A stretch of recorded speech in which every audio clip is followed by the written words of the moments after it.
have spent my entire life either at the schoolhouse, on the way to the schoolhouse, or talking about what happens in the schoolhouse.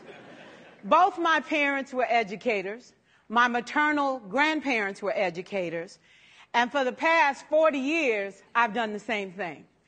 And so needless to say, over those years, I've had a chance to look at education reform from a lot of perspectives. Some of those reforms have been good. Some of them have been not so good. And we know why kids drop out. We know why kids don't learn. It's either poverty, low attendance, negative peer influences. We know why. But one of the things that we never discuss, or we rarely discuss, is the value and importance of human connection. Relationships. James Comer says that no significant learning can occur without a significant relationship. George Washington Carver says all learning is understanding relationships. Everyone in this room has been affected by a teacher or an adult. For years, I have watched people teach. I have looked at the best and I've looked at some of the worst. A colleague said to me one time, they don't pay me to like the kids. They pay me to teach a lesson. The kids should learn it. I should teach it. They should learn it. Case closed. Well, I said to her, you know, kids don't learn from people they don't like.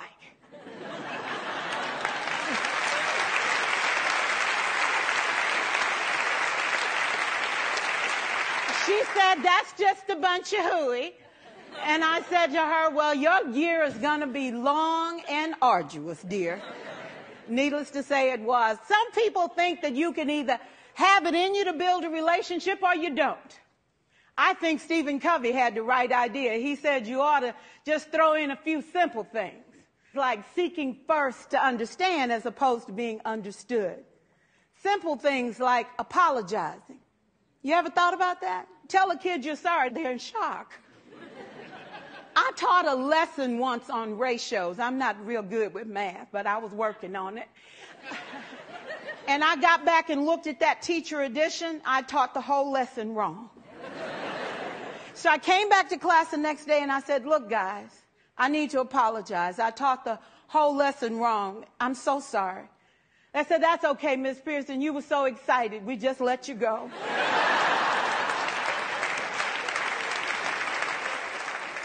I have had classes that were so low, so academically deficient that I cried. I wondered, how am I going to take this group in 9 months from where they are to where they need to be? And it was difficult. It was awfully hard. How do I raise the self-esteem of a child and his academic achievement at the same time? One year I came up with a bright idea. I told all my students, you were chosen to be in my class. Because I am the best teacher and you are the best students, they put us all together so we could show everybody else how to do it. One of the students said, really? I said, really? We have to show the other classes how to do it. So when we walk down the hall, people will notice us. So you can't make noise, you just have to strut. And I gave him a saying to say, I am somebody. I was somebody when I came. I'll be a better somebody when I leave. I am powerful and I am strong. I deserve the education that I get here. I have things to do, people to impress, and places to go. And they said, yeah. You say it long enough, it starts to be a part of you. And so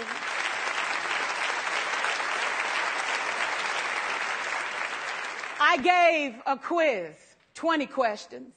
Student missed 18. I put a +2 on this paper and a big smiley face. He said, Miss Pearson, is this an F? I said, yes. He said, then why'd you put a smiley face? I said, because you on the roll.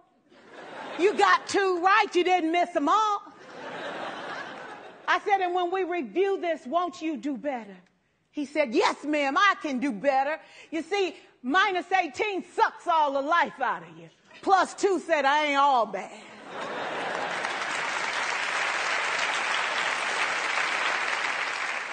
4 years, I watched my mother take the time at recess to review, go on home visits in the afternoon, buy combs and brushes and peanut butter and crackers to put in her desk drawer for kids that needed to eat, and a washcloth and some soap for the kids who didn't smell so good. See, it's hard to teach kids who stink. And kids can be cruel. And so she kept those things in her desk, and years later, after she retired, I watched some of those same kids come through and say to her, you know, Miss Walker, you made a difference in my life. You made it work for me. You made me feel like I was somebody when I knew at the bottom I wasn't. And I want you to just see what I've become. And when my mama died 2 years ago at 92, there were so many former students at her funeral. It brought tears to my eyes, not because she was gone, but because she left a legacy of relationships that could never disappear. Can we stand to have more relationships? Absolutely. Will you like all your children? Of course not. And you know your toughest kids are never absent. Never. You won't like them all, and the tough ones show up for a reason. It's the connection. It's the relationships. And while you won't like them all, the key is they can never, ever know it. So teachers become great actors and great actresses, and we come to work when we don't feel like it, and we listen to policy that doesn't make sense, and we teach anyway. We teach anyway because that's what we do. Teaching and learning should bring joy. How powerful would our world be if we had kids who were not afraid to take risks, who were not afraid to think, and who had a champion? Every child deserves a champion, an adult who will never give up on them, who understands the power of connection and insists that they become the best that they can possibly be.